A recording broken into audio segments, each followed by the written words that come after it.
तो नमस्ते दोस्तों, आज जिस टॉपिक पर मैं बात करने वाला हूँ वो है भारत में मुख्य हूण आक्रमण, उनके नेता और हूणों का भारत पर आक्रमण का प्रभाव क्या पड़ा। देखिए, इसमें सबसे पहला जो नाम आता है या पहला अटैक कह लीजिए, ये है 455 ईस्वी के आसपास स्कंद गुप्त के समय काल के दौरान। तोरमान का जो भारत पर पहला हमला था वो था लगभग 5वीं शताब्दी के अंत में।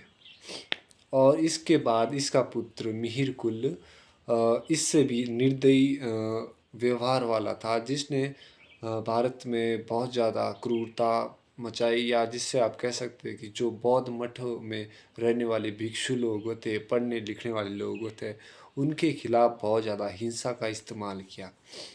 लेकिन जब ये भारत के नेता इतने तंग हो गए इन दो आक्रमण से, हूण आक्रमण से, कि स्कंद गुप्त ने अकेले पराजित कर दिया इन हूणों को। और यशोवर्धन ने अपने जो समकालीन राजा थे कुमारादित्य प्रथम, उनके साथ मिलके एक युद्ध लड़ा इन हुनों के खिलाफ, और वो युद्ध बहुत ही ज़्यादा सफलतापूर्वक जीत लिया। ये हुन कम से कम जो गांधार है, यानी आज का जो अफ़गानिस्तान है, वहाँ के क्षेत्र से आते थे। और इनका जो एंट्री पॉइंट था इंडिया में वो था कश्मीर और पंजाब। पंजाब से इनका मुख्य जो अटैक होता था, जो आक्रमण होता था, वो वहीं से होता था। तो पंजाब में एक जगह पड़ती है, शायद मैं उसका नाम भूल गया हूँ। अगर मेरे को याद आ जाएगा तो मैं आपको ज़रूर बता दूंगा। हाँ, हाजी पीर पास, ये बहुत ज़्यादा इम्पोर्टेंट दर्रा है, मतलब एक हिसाब से खैबर पख्तूनख्वा राज्य में, जो पाकिस्तान में। तो वहाँ से एक तरीके से जो ये एंट्री पॉइंट है, ये खैबर पख्तूनख्वा में जो इलाका है, हाजी पीर पास, ये ईरान, अफ़गानिस्तान और बाकी जो इराक के अन्य क्षेत्र है, उनको आपस में जोड़ता है। मतलब कोई चीज़ें ऐसी होती है ना, कोई दरवाजे या कोई गेटवे ऐसे होते हैं जहाँ से कम से कम 8 या 10 देशों का रास्ता बहुत आसानी से तय कर सकते हैं, या आप वहाँ से आगे किसी कंट्री को बहुत आसानी से देख सकते हैं। तो बिल्कुल ये वही सिचुएशन होती है, क्योंकि कई बार जो हूण आक्रमण थे वो भारत में ऐसे हुए जो जिन्होंने गुप्त काल के समय में बहुत ज़्यादा भारी नुकसान पहुंचाया है भारत के नागरिकों को, भारत के इतिहास को, लिटरेचर को। और साथ ही साथ जो भारत में ये हमले होते थे, क्या बोलते हैं इसको, जो यूनिवर्सिटी में हमले होते थे, विश्वविद्यालय में हमले होते थे।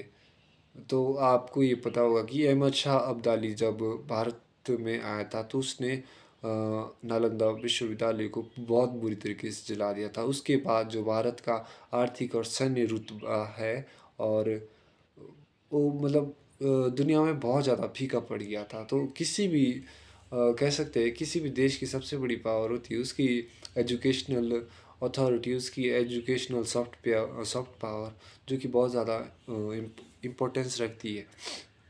गुप्त काल में जो राजा थे वो बहुत ज़्यादा शक्तिशाली होते थे। कई बार उनमें कुछ व्यक्तिगत कमियां ज़रूर होती थी, लेकिन उन्होंने कई बार युद्ध लड़े हैं और उसमें जीत हासिल भी की है। और इसके अलावा सिर्फ उनके पास बाहरी चुनौतियां ही नहीं होती थी, घर की भी बहुत सारी चुनौतियां होती थी, जैसे कि उत्तराधिकार का जो नियम है राज्यों में स्पष्ट नहीं होता था कई बार। तो भारत में जो तोरमान और आपका जो मीरकुल है, मीरकुल तोरमान का पुत्र था, और इसने 5वीं शताब्दी के अंत में भारत में हमला किया था। और देख सकते हैं, क्योंकि हुन जो है, हुनों की दो शाखा, एक तो वोल्गा नदी को पार करके यूरोप में चली गई थी, और दूसरी रशिया में चली गई थी डैन्यूब नदियों को। जब आप ध्यान से पढ़ेंगे ना, तो ये दो शाखाओं में बट गए थे यूरोप में। इन्होंने एक तरफ रोम साम्राज्य को ख़त्म किया, जलाया, नष्ट किया अंदर ही अंदर से, और दूसरा जो रूस के अंदर था, रूस के अंदर इन्होंने बहुत ज़्यादा तबाही मचाई थी। और जो इटली है, फ्रांस है, उसके अंदर भी बहुत ज़्यादा एक तरीके से कह सकते हैं कि उपद्रव और मचाया था, हिंसा मचाई थी बहुत ज़्यादा। तो आज हमने पढ़ा कि मीर कुल और तोरमान जैसे प्रमुख जो हुन नेता थे, इन्होंने कैसे भारत में अपने प्रभाव से आक्रमण किया, और उसके प्रभाव से जो आक्रमण होते थे वो राज्य को कमज़ोर कर देते थे, आर्थिक रूप से भी और जब और सैन्य रूप से भी, क्योंकि ये बहुत ज़्यादा डिस्ट्रक्शन कर देते थे बिल्डिंगों का, विश्वविद्यालयों का, स्कूलों का। इसके अलावा जो छोटे छोटे कह सकते हैं स्तूप होते हैं, उनको भी बहुत ख़त्म करा इन्होंने। तो आज के टॉपिक में हम इतना ही पढ़ेंगे। Thank you so much.